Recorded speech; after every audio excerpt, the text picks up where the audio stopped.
Unleash the power of knowledge and connect with the heartbeat of the African diaspora. Download our African Diaspora News Channel app now on Google Play and Apple App Store. Stay informed with authentic and diverse perspectives, breaking news, and cultural insights. Immerse yourself in a community that celebrates unity, resilience, and progress. Experience the vibrancy of the diaspora at your fingertips. Don't miss out. Empower your perspective today. Search African Diaspora News Channel and join the conversation.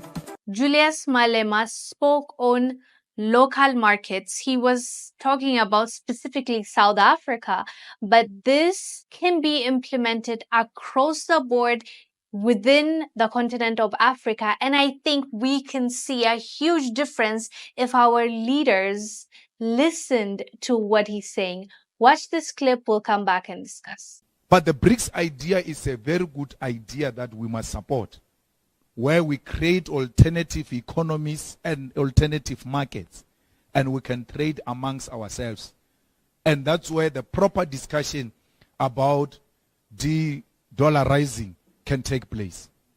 And that's a platform where we can neutralize America's influence over the world.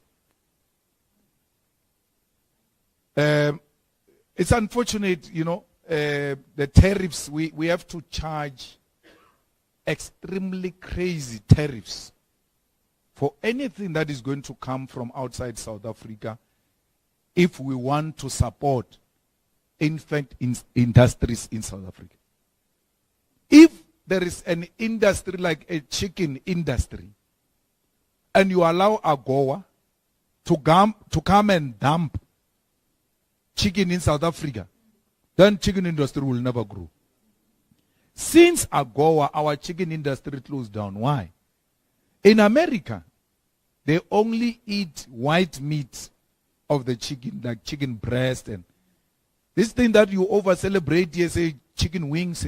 They don't eat those things then. They don't want. Things like chicken wings, including the skin. Now the skin of the chicken gets sold. They don't eat the skin. They don't eat the chicken feet. They don't eat the inside. They don't eat the head. All of that get wrapped and dumped here in South Africa, effectively at no cost because they don't lose anything. They were going to throw them away. So you can buy them for any amount. When you go around saying you are buying pieces of chicken, those are the things from there which they've rejected. They come get sold here. They sell chicken feet. Like, they sell them because they get them close to nothing, and they sell them to us at a lower cost. When you produce chicken here in South Africa, you can't meet that. So we need to relook into that AGOA and say, what are the sectors of the AGOA which are threatening small industries in South Africa which have got potential to create jobs? So we need to charge very high tariffs, get customs to work at the airport so that we avoid these counterfeits that are entering our country and undermining our industrial development. Textile industry in the Western Cape was big, was one of the biggest. Even in my township, we had a factory of producing clothes, textile factory in my own township, which hired a lot of people. Closed down. Closed down. We can revive it by not fighting with the Chinese, by saying to them, no problem, when you bring those things to us, you are going to pay so much to get them. No, not you even. The one who's bringing it into our country, the one who's inside our country bringing things from outside, we charge you a crazy tariff interest. So much that when you put a price on that item you brought from outside, it's too expensive. And ours is able to rise. I agree with Julius Malema. It is extremely important to support and motivate the local market if we focus on our local market and make it very hard for imports and the people that are bringing in items that are supposed to be superior than ours, which in most cases it's not, especially if it's food. They're usually adding GMOs, they're adding unnecessary chemicals and pesticides that our people don't even consume. Even the poor gets to eat organic, natural food from the ground. And that has helped us thus far. That has, I believe, helped us in so many ways. Even with C-19, when it first happened, everyone was assuming that Africans are the first to be impacted and we're gonna lose a lot of people. But guess what happened? We survived. Most of the casualties didn't come from the continent. It came from outside of the continent of Africa. So we have natural fruits and grains and seeds that we are growing and we are consuming.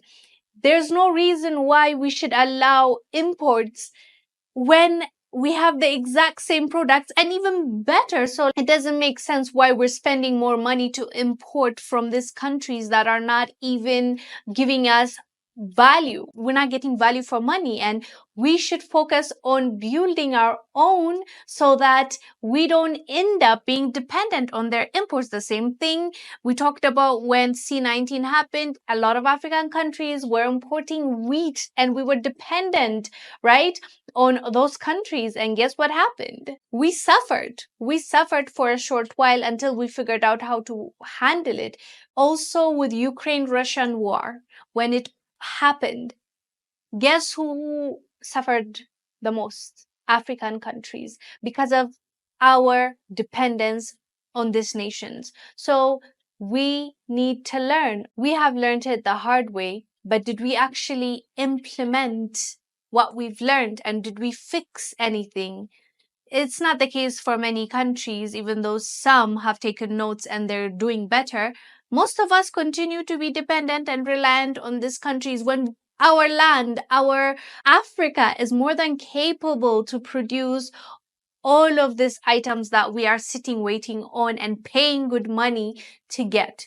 So I agree with Julius Malema. Discourage the imports and encourage the local markets. I think we're going to see a huge change in our respective countries.